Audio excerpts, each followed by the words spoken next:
Bismillahirrahmanirrahim. Assalamualaikum warahmatullahi wabarakatuh. Alhamdulillahi rabbil alamin. Nahmadullaha hamdas syakirin, hamdan na'imin, hamdan yuwafi ni'amahu wa yukafi'u mazidah. Ya Rabbana lakal hamdu kama yanbaghi li jalali wajhikal karimi wa azimi sultanik. Ashhadu an la ilaha illallah wa ashhadu anna sayyidana Muhammadar Rasulullah. Allahumma salli ala sayyidina Muhammadin abdika wa rasulikan nabiyil ummiyi wa ala alihi wa sahbihi wa sallim. Amma ba'du. Sebelum kita melanjutkan kajian kita tentang hikmah-hikmah dari Al-Imam Ibnu Athaillah As-Sakandari, mari kita sama-sama membaca Al-Fatihah. Kita khususkan untuk Al-Imam Ibnu Athaillah As-Sakandari, Al-Imam Abul Abbas Al-Mursi, Al-Imam Abul Hasan Asy-Syadzili, dan juga seluruh para guru kita yang menyambungkan kita kepada para imam tersebut.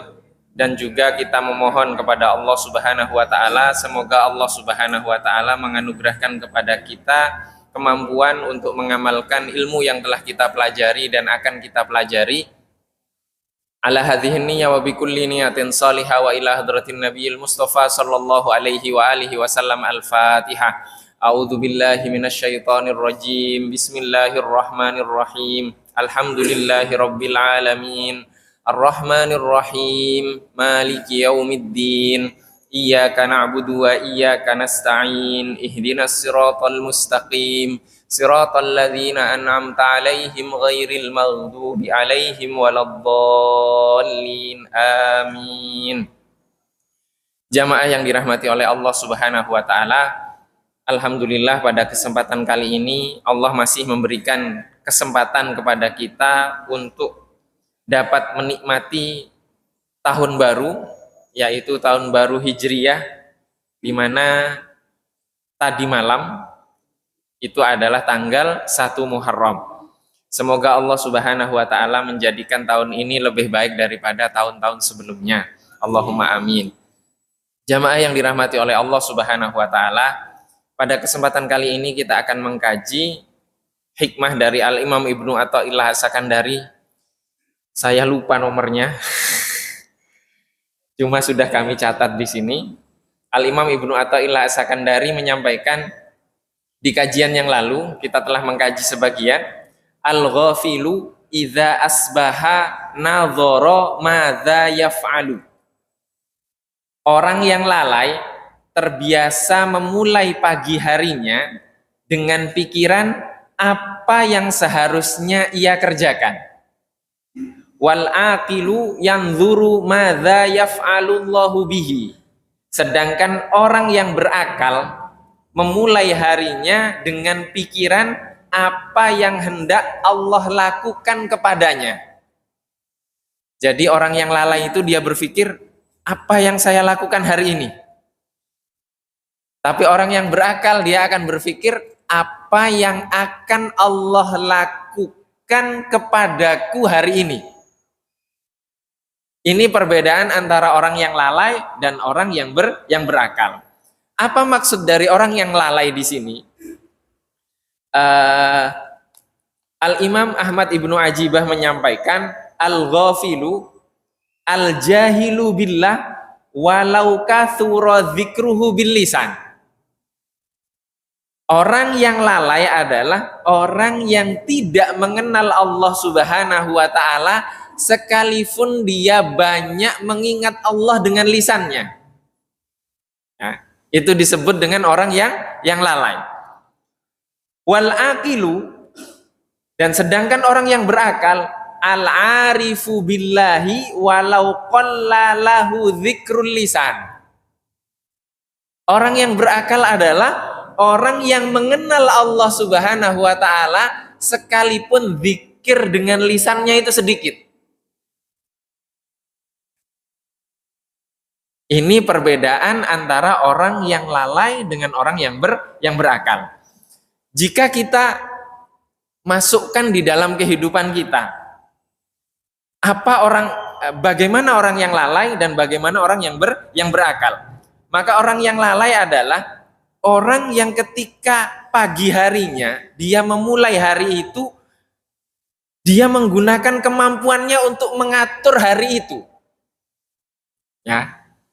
Dia gunakan kemampuannya untuk mengatur hari itu agar mencapai sebuah pencapaian. Sehingga ketika dia mencapai apa yang dia tuju, maka hasilnya hanya satu, sombong. Tidak mungkin dia bersyukur. Ya. Dan ketika dia gagal, apa yang dia dapatkan? Dia marah, dia sedih, dia durhaka, dan dia melawan Tuhannya yang menetapkan ketetapan itu. Ini namanya orang lalai atau al-ghafil. Ya, al-ghafil. Bagaimana selanjutnya masa depan dari orang yang lalai ini? Jika Allah Subhanahu wa taala membukakan pintunya, artinya orang yang lalai ini berusaha berhasil sombong, berusaha gagal durhaka, melawan Allah Subhanahu wa taala. Jika dia masih tetap dalam keistiqomahan, dalam tanda kutip dia masih beribadah kepada Allah, dia masih yakin kepada Allah, sekalipun di dalam hatinya kadang kesel-kesel gimana gitu kan, tapi dia tetap sholat, tetap begini, tetap melakukan tuntunan Rasulullah Shallallahu Alaihi Wasallam, artinya dia tetap berada di hadapan pintu Allah Subhanahu Wa Taala dan terus mengetuk pintu tersebut.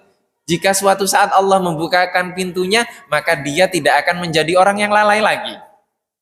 Nah, ini namanya orang yang lalai. Kemudian orang yang berakal.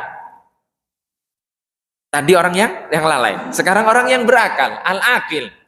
Orang yang berakal dia akan berbuat di hari itu. Beda tadi itu mengatur, merencanakan, kemudian dia eksekusi. Lah dia tidak. Orang yang berakal ini dia langsung berbuat. Tapi dia berbuat bersama Allah karena Allah, dengan kuasa Allah dan menuju kepada Allah. Maka kalau sudah seperti ini, ada tolak ukurnya berhasil atau gagal atau tidak? Tidak. Mau hasilnya mengecewakan logikanya, menyakiti perasaannya, semuanya berhasil. Kenapa? Karena itu ketetapan dari Allah Subhanahu wa taala. Maka jika di mata hamba tersebut dia berhasil, akan melahirkan kesyukuran kepada Allah Subhanahu wa taala yang menganugerahkan hasil tersebut dan menganugerahkan ikhtiar tersebut. Tapi ketika di matanya itu sebuah kegagalan, maka dia akan sadar bahwa ketetapan itu dari Allah dan dia ridho. Maka dua-duanya dia merasa bahagia karena yang dia hadapi adalah ketetapan Allah Subhanahu wa taala. Jamaah yang dirahmati oleh Allah Subhanahu wa taala. Saya kutip dari buku yang pernah kita kaji di sini tentang keutamaan sholawat. Di sini ada sebuah cerita di buku ini, pernah kita ceritakan juga, mungkin kita lupa. Dikisahkan oleh Al-Imam Abu Nu'aim Al-Asbahani dan juga Ibnu Bashkwal. Beliau menceritakan tentang Sufyan Ats-Tsauri. Jadi di dalam Sahih Bukhari itu ada dua nama Sufyan. Sufyan Ibnu Uyainah dan Sufyan Ats-Tsauri. Dua-duanya ulama besar. Nah sekarang yang kita bahas Sufyan Ats-Tsauri. Sufyan Ats-Tsauri ini asalnya dari Baghdad, ulama besar ketika itu. Suatu ketika beliau haji, bertemu dengan anak muda ketika melaksanakan manasik haji tersebut. Dalam ritual manasik haji tersebut, dia menemukan pemuda ini tidak pernah mengangkat kaki, kemudian meletakkan kakinya kecuali dia bersolawat kepada Rasulullah Shallallahu Alaihi Wasallam. Nah, Sayyidina Sufyan Ats-Tsauri yang sudah menjadi ulama ini, beliau mengatakan, apakah yang kamu lakukan ini berdasarkan dalil? Ya, berdasarkan dalil, ada dalilnya. Dijawab oleh pemuda tersebut, iya, aku melakukan ini berdasarkan dalil. Setelah itu, pemuda tersebut bertanya kepada Sufyan Ats-Tsauri, "Man anta? Siapa kamu?" Kemudian Sufyan Ats-Tsauri menjawab, "Aku Sufyan Ats-Tsauri." Kemudian laki-laki tersebut, pemuda tersebut kembali bertanya, "Al-Iraqi? Kamu yang berasal dari Irak itu?" Sufyan Ats-Tsauri menjawab, "Na'am." Kemudian bertanya lagi pemuda tersebut kepada Sufyan Ats-Tsauri. Ini anak muda nanya ke ulama ya. Nanya ke orang yang alim. Hal araftallaha? Apakah kamu sudah mengenal Allah? Nah, di sini pembahasan kita mengenal Allah. Qultu na'am. Sufyan Ats-Tsauri menjawab, iya, aku telah mengenal Allah. Pemuda tersebut kembali bertanya, kaifa araftahu? Bagaimana engkau mengenalnya? Sufyan Ats-Tsauri menjawab, bi annahu yulijul laila fin nahari wa yulijun nahara fil lail. Yaitu karena dia, Allah Subhanahu wa taala, mengganti malam, memasukkan malam ke dalam siang dan memasukkan siang ke dalam malam. Wa yusawwirul walada fir rahim, dan Allah lah yang membentuk janin yang ada di rahim. Nah, ini jawaban Sufyan Ats-Tsauri. Kemudian pemuda tersebut menjawab, mengomentari, ya Sufyan, ma'araftallaha haqqa ma'rifatihi. Wahai Sufyan, kamu belum mengenal Allah dengan sebenar-benarnya ma'rifat. Coba bayangkan sekarang,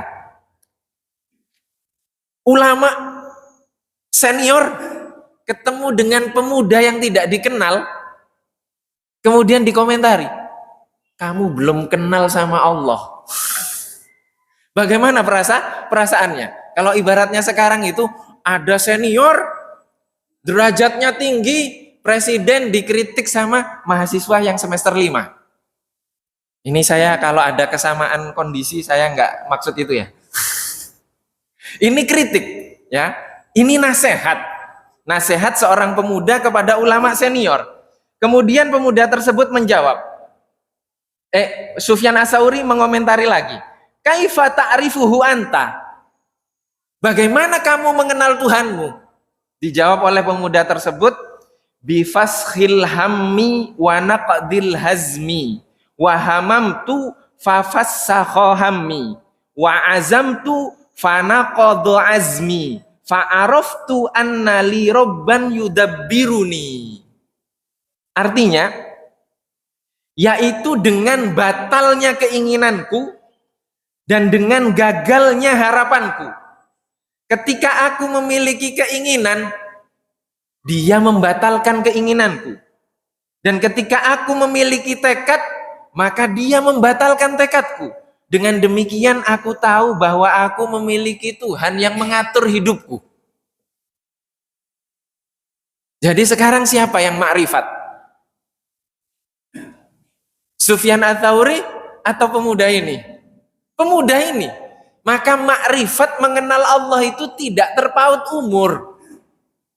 Jika Allah sudah ingin kenalan ke seorang hamba, Allah akan memperkenalkan dirinya dengan cara yang tidak diduga-duga. Ya.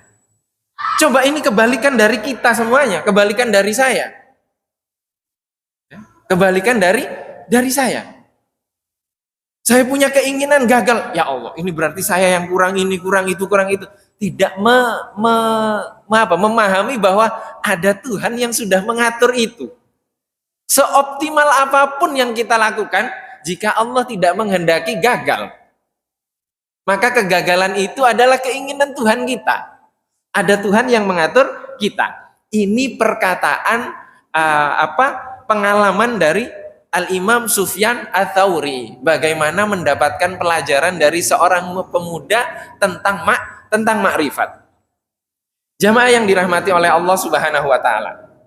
Maka jika kemudian kita tarik ke ulama yang sebelum dari Sufyan Ats-Tsauri, yaitu ada imam besar, pemimpin besar yang adil, bahkan disebut dengan khalifah yang kelima, yaitu Sayyidina Umar bin Abdul Aziz. Sayyidina Umar bin Abdul Aziz, beliau mengatakan, asbahtu wa mali sururun illa mawaqi'ul qadar. Ketika aku sudah memasuki pagi hari, maka aku tidak memiliki kebahagiaan selain menyambut datangnya takdir. Ada yang seperti itu kita. Jadi kalau ulama-ulama ya seperti ini. Jadi takdir yang ditetapkan itulah yang membuat dia gembira. Kemudian ada juga imam besar namanya Al-Imam Abu Sofyan, Abu Utsman radhiyallahu taala anhu. Beliau mengatakan, "Mundu arba'ina sanah ma aqamanillahu fi halin fakarihtuhu wala naqalani ila ghairihi fasakhattuhu." Sudah 40 tahun tidaklah Allah Subhanahu wa taala menempatkanku pada suatu kondisi kemudian aku membencinya, dan tidak pula ia memindahkanku ke kondisi yang lain kemudian aku tidak menerimanya. 40 tahun 40 tahun dia ridho dengan segala ketetapan Allah Subhanahu wa taala. Maka ini makna dari hikmah ini, yaitu orang yang lalai itu ingin mengatur harinya. Tapi orang yang berakal itu dia selalu berbuat di hari itu karena Allah, bersama Allah, dengan Allah, dan menuju Allah Subhanahu wa ta'ala. Apapun mata pencahariannya, ya, apapun mata pencahariannya. Maka di sini tidak penting lagi pekerjaan, tidak penting lagi strata sosial, tidak penting lagi jabatan. Karena apa? Karena dia berbuat karena Allah, bersama Allah, dengan Allah, menuju kepada Allah Subhanahu wa ta'ala. Dan itu tidak mudah. Bagaimana caranya agar seperti itu? Maka caranya satu. Kita harus menimbang antara kita lakukan atau kita tinggalkan. Kita lakukan atau tidak tinggalkan. Kalau kita lakukan artinya ada tuntunan untuk melakukannya. Tuntunannya dari mana? Dari syariat. Dari syariatnya Rasulullah Shallallahu Alaihi Wasallam. Tuntunannya dari Rasulullah. Dan Rasulullah itu sumbernya dari mana? Dari Al-Quran. Sumbernya dari Al-Quran. Jadi tidak mungkin kita memahami Al-Quran tanpa Rasulullah. Tidak mungkin kita memahami hadis tanpa Rasulullah. Contoh simpel, bagaimana Rasulullah berdoa? Kita tidak ngomong, yang jelas Rasulullah berdoa itu nggak mungkin pakai bahasa Indonesia kan? Jadi doa pakai bahasa Indonesia itu bid'ah, Pak. Ya. Harusnya pakai bahasa Arab begitu. Tidak. Kita tidak membahas makna dari doanya. Tidak. Ya. Bagaimana Rasulullah berdoa? Tangannya Rasulullah bagaimana? Kalau kita baca hadis Arba'in Nawawi beserta penjelasannya, kita akan menemukan penjelasan-penjelasan ulama dan riwayat bahwa bagaimana Rasulullah berdoa. Rasulullah itu berdoa ada dua versi. Versi yang pertama, tangan Rasulullah seperti ini. Jadi ketika memohon seperti ini. Maka kalau ada orang berdoa seperti ini, memohon kepada Allah, jangan disalahkan. Itu benar. Tapi ini memohon rahmat. Kalau tolak balak, dibalik seperti ini. Menghadapnya ke depan. Ya. Ini versi yang pertama. Versi yang kedua, seperti ini. Boleh renggang, boleh rapat. Yang jelas telapak tangan menghadap ke langit. Ini ketika memohon rahmat, memohon anugerah. Tapi ketika tolak bala, dibalik seperti ini. Itu semuanya ada riwayatnya, ada hadisnya. Berapa banyak yang menyalahkan orang ketika Allahumma ajirna minan nar, Allahumma ajirni minan nar. Ya Allah, jauhkan aku dari api neraka, selamatkan aku dari api neraka. Dia balik tangannya. Rasulullah seperti itu. Padahal Rasulullah seperti itu. Karena ketidaktahuannya dia salahkan orang yang berdoa seperti itu. Maka ketika kita melihat ulama ini orang yang memiliki ilmu diwarisi dari gurunya sampai kepada Rasulullah. Ketika lihat saja dia, maka itu sudah pasti ngikutin Rasulullah. Ya, sekarang berapa banyak orang langsung kembali ke Sahih Bukhari, tapi dia nggak kenal Rasulullah. Akhirnya menyalahkan orang lain. Ini baru tentang tata cara berdoa. Bagaimana tata cara hidup?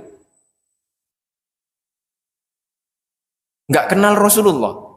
Tidak tahu cara Rasulullah, bagaimana Rasulullah memimpin, bagaimana Rasulullah adil, bagaimana Rasulullah marah, bagaimana Rasulullah membimbing. Bagaimana Rasulullah membimbing. Ini maka ditimbang dulu. Cara yang pertama menimbang. Yang akan kita perbuat ini kita laksanakan atau kita tinggalkan. Kalau kita tinggalkan berarti ada larangan. Kan ada larangan. Jika sudah seperti itu, maka kita berbuat atau kita meninggalkan itu harus karena Allah, bersama Allah, dengan Allah, dan menuju kepada Allah Subhanahu wa Ta'ala.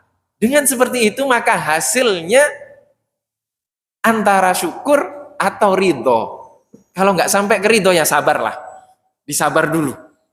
Uji sabar, uji sabar, uji sabar terus. Sampai nanti meningkat kepada keridhoan. Oleh karena itu, kemudian disampaikan oleh para ulama, man ihtada ilal haqqi lam yahtadi ila nafsihi. Barang siapa yang dia menuju kepada kebenaran, menuju kepada Allah Subhanahu wa Ta'ala, maka dia tidak mungkin menuju kepada hawa nafsunya, ya, kepada dirinya sendiri.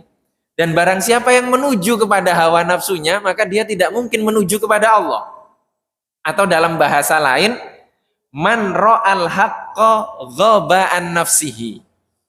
Barang siapa yang menyaksikan Allah Subhanahu wa Ta'ala, maka tidak mungkin dia melihat eksistensi dirinya sendiri. Nah, wa man ra'a nafsahu hujiba anillahi. Barang siapa yang melihat eksistensi dirinya, keakuannya, maka dia akan terhijab dari eksistensi Allah Subhanahu wa Ta'ala. Ini kenapa disebut dengan orang yang berakal adalah dia melihat bagaimana Allah memperlakukannya di hari itu. Dan salah satu dari tanda orang yang sudah makrifat, mengenal kepada Allah atau berakal ini, salah satu tandanya adalah dia tidak pernah merasa asing dengan apa yang dia temui di dalam kehidupannya.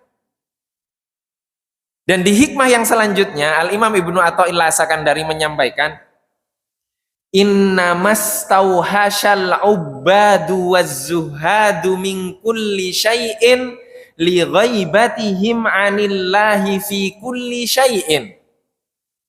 Sungguh tidaklah para ahli ibadah dan orang-orang yang zuhud merasa asing atau tidak nyaman dari segala sesuatu, melainkan karena ketidakhadiran hati mereka dari Allah Subhanahu wa Ta'ala dalam segala sesuatu tersebut. Falau syahiduhu lam yastauhishu min kulli syai'in. Seandainya mereka menyaksikan kehadiran Allah, niscaya mereka tidak akan merasa asing, tidak akan merasa tidak nyaman dari segala sesuatu tersebut. Al-ubad, para ahli ibadah. Siapa itu para ahli ibadah? Para ahli ibadah, orang yang mereka itu larut di dalam ibadah, larut di dalam perbuatan. Ya. Perbuatan apa? Beribadah kepada Allah Subhanahu wa Ta'ala. Mereka tenggelam kepada ibadah-ibadah lahir. Ya, mereka ahli sholat, ahli zikir, ahli sedekah, ya, ahli sholat malam, dan seterusnya ibadah-ibadah itu. Mereka itu ahli ibadah. Tapi mereka larut dengan ibadahnya. Mereka merasakan kenikmatan ibadah. Tapi tidak merasakan kenikmatan menyaksikan dengan zat yang dia sembah. Ya. Tidak, ibaratnya apa ya? Ibaratnya begini, kita menikmati hidangan makanan, dan saking nikmatnya menikmati hidangan makanan itu kita lupa bahwa ada yang masak. Dia lupa sama yang masak. Atau dia lupa kalau ada yang neraktir. Kan senikmat-nikmatnya makanan, harganya mahal, kalau bayar juga nggak enak juga. Coba ada yang bayari, nikmat itu. Dan dia lupa sama yang neraktir itu. Dia lupa dengan yang masak. Nah, itu ahli ibadah itu seperti itu. Dia lupa dengan dia kepada siapa menyembah itu. Ibadah yang dia lakukan itu ditujukan kepada siapa? Dia tidak menyaksikan eksistensi dari yang disembah. Ya. Itu namanya mustaghriquna fil ibadati al-hissiyah. Dia larut tenggelam di dalam ibadah yang dia lakukan. Dia menikmati nikmat ibadah itu tapi tidak menikmati siapa yang disembah. Dia lupa dengan siapa yang disembah. Sehingga ibadahnya menghijab dia dari yang disembah. Ya. Contoh.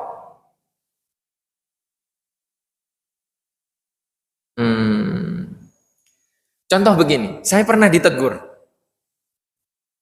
Awal-awal dulu, waktu pertama kali balik dari sekolah, dari Mesir, kemudian balik ke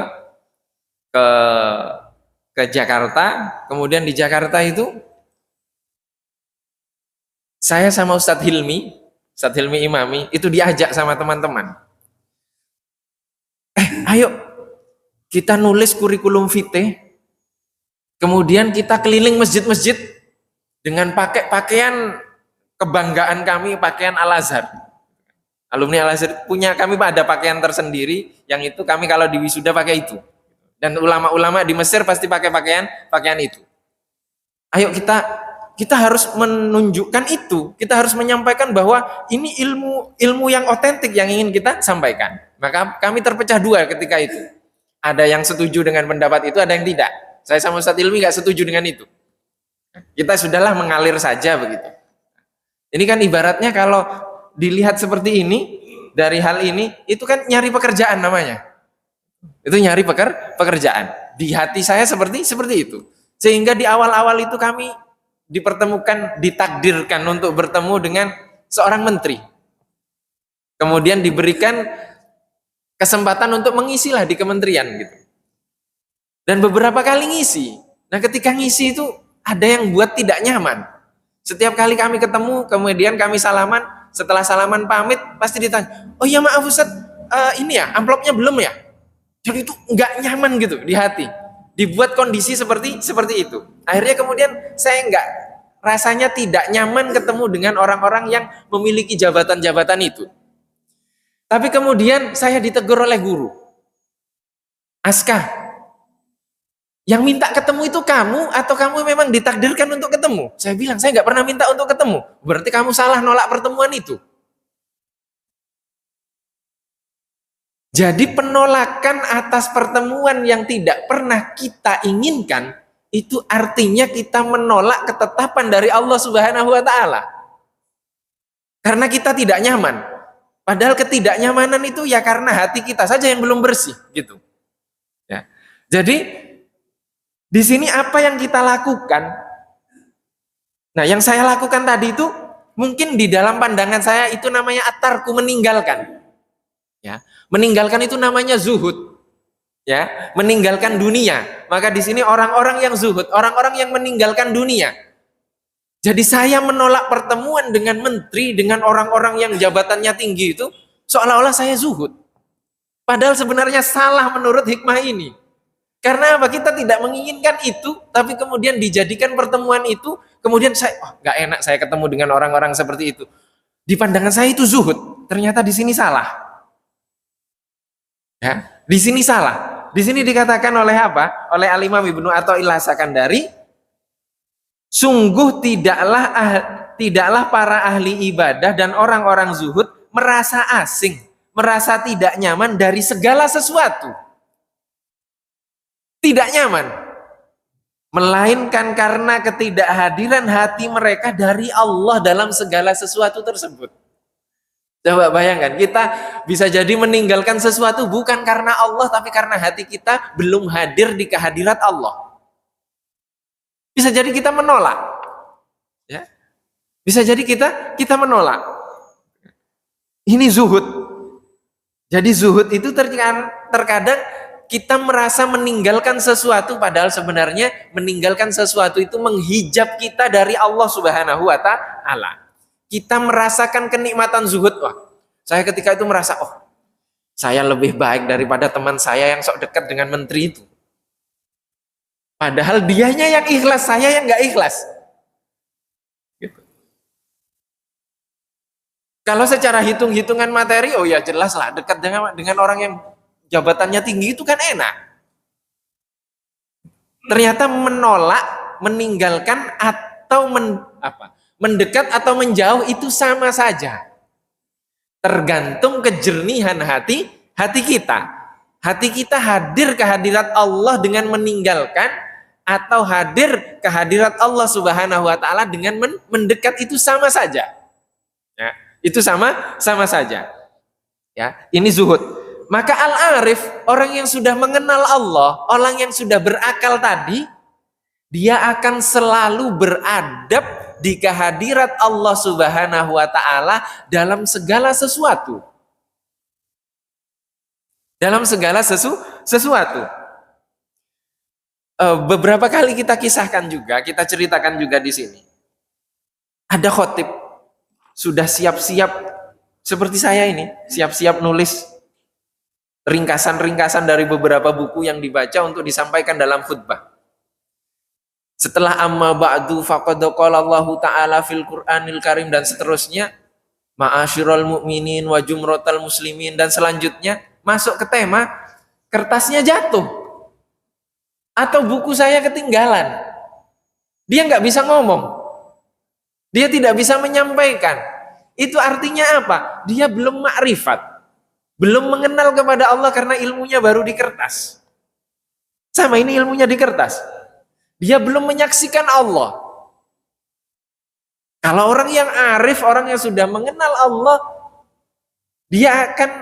Allah akan selalu hadir dalam momen kehidupannya. Sehingga apa yang dia lakukan bersama Allah, karena Allah, dengan Allah, dan menuju kepada Allah Subhanahu wa Ta'ala. Dan ketika dia meninggalkan sesuatu, dia juga meninggalkannya karena Allah, dengan Allah, bersama Allah, dan menuju kepada Allah Subhanahu wa Ta'ala. Itu baru disebut dengan orang yang sudah ma'rifat. Jadi mungkin tidak orang yang sudah ma'rifat meninggalkan sholat. Tidak mungkin. Tidak mungkin itu. Orang yang sudah ma'rifat nggak sholat 5 waktu. Tidak mungkin. Orang yang sudah ma'rifat tidak pergi haji, sedangkan dia memiliki kemampuan, memiliki waktu, memiliki kesehatan. Tidak mungkin. Tidak mungkin. Karena sudah dipanggil oleh Allah Subhanahu wa Ta'ala. Mungkin tidak orang yang sudah makrifat tapi dia melanggar perintah Allah, tidak mungkin. Tidak mungkin. Bagaimana dia makrifat? Tidak mungkin. Karena apa? Karena dia menyaksikan Allah Subhanahu wa Ta'ala eksis di segala sesuatu. Dia hidup di dunia, tapi hatinya sudah di alam lain. Dia bersama Allah. Ya. Contohnya siapa? Ya Rasulullah Sallallahu Alaihi Wasallam. Coba kita refleksikan dalam kehidupan Rasulullah Sallallahu Alaihi Wasallam. Ibaratnya itu Rasulullah di usia 40 tahun. Di apa? Apa namanya kalau ini dilantik. Nah, dilantik sebagai seorang rasul dengan datangnya malaikat Jibril di Gua Hira. Malaikat Jibril mengatakan Iqra, Iqra, Iqra. Dijawab oleh Rasulullah Shallallahu Alaihi Wasallam, ma ana biqari'in. Aku tidak membaca. 3 kali Rasulullah menjawab. Didekap juga oleh malaikat Jibril 3 kali. Sampai kemudian Iqra bismi rabbikal ladzi khalaq khalaqal insana min alaq Iqra wa rabbukal akram alladzi 'allama bil qalam 'allamal insana ma lam ya'lam. 5 ayat tersebut. Itu kan artinya Rasulullah sudah dilantik untuk menjadi rasul. Nabi yang terakhir, rasul yang terakhir. Artinya Rasulullah sudah dilantik oleh Allah, artinya sukses atau tidak? Sukses. Sudah sukses. Sudah selesai, itu sudah paripurna. Tapi di mata kita setelah itu terusir dari Mekah. Siapa yang mengusir? Masyarakatnya sendiri yang sebelumnya percaya menjadi tidak percaya. Apakah kesuksesan itu bukti berarti standarnya, kalau standar manusia, Rasulullah seharusnya tidak terusir. Setelah dilantik oleh Allah, setelah itu sukses. Semuanya menerima? Tidak, tapi ada proses. Jadi kegagalan di mata manusia belum tentu kegagalan di mata Allah Subhanahu wa Ta'ala. Itu kedekatan, karena seluruh kehidupan Rasulullah Shallallahu Alaihi Wasallam berlandaskan wahyu.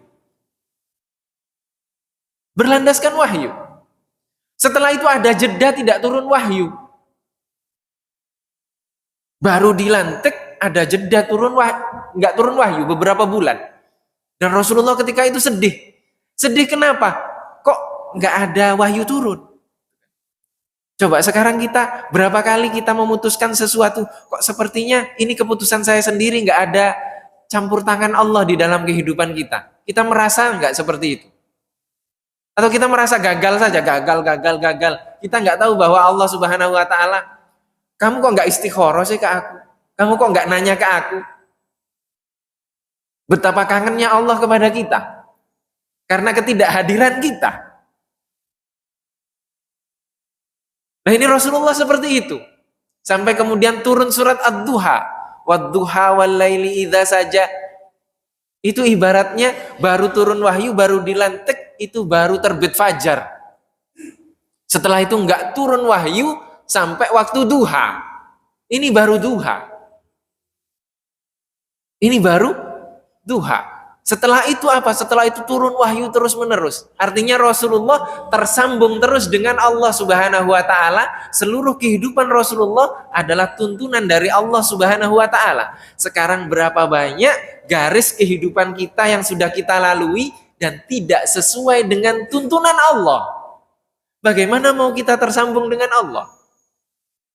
Bagaimana kita akan menyaksikan kekuasaan Allah di dalam garis kehidupan kita jika kita terhijab dengan dunia ini? Dan semoga Allah Subhanahu wa Ta'ala membukakan pintu hati kita agar kita terus menerima, memahami dan menyaksikan eksistensi Allah di dalam kehidupan kita.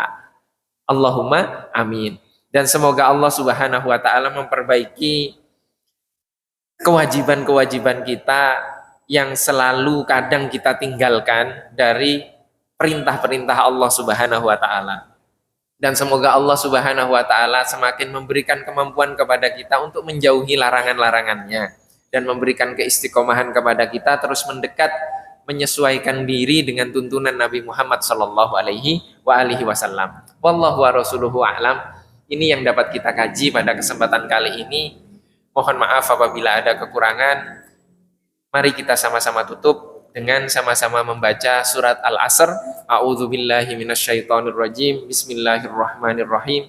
Wal asri innal insana lafi khusr illal ladzina amanu wa amilus solihati wa tawassaw bil haqqi wa tawassaw bis sabr. Shadaqallahul azim. Dan kita tutup dengan membaca doa kafaratul majlis. Subhanakallahumma wa bihamdika asyhadu an la ilaha illa anta astaghfiruka wa atubu ilaik. Ini yang dapat kita kaji. Wabillahi taufiq wal hidayah war ridha wal inayah. Wassalamualaikum warahmatullahi wabarakatuh.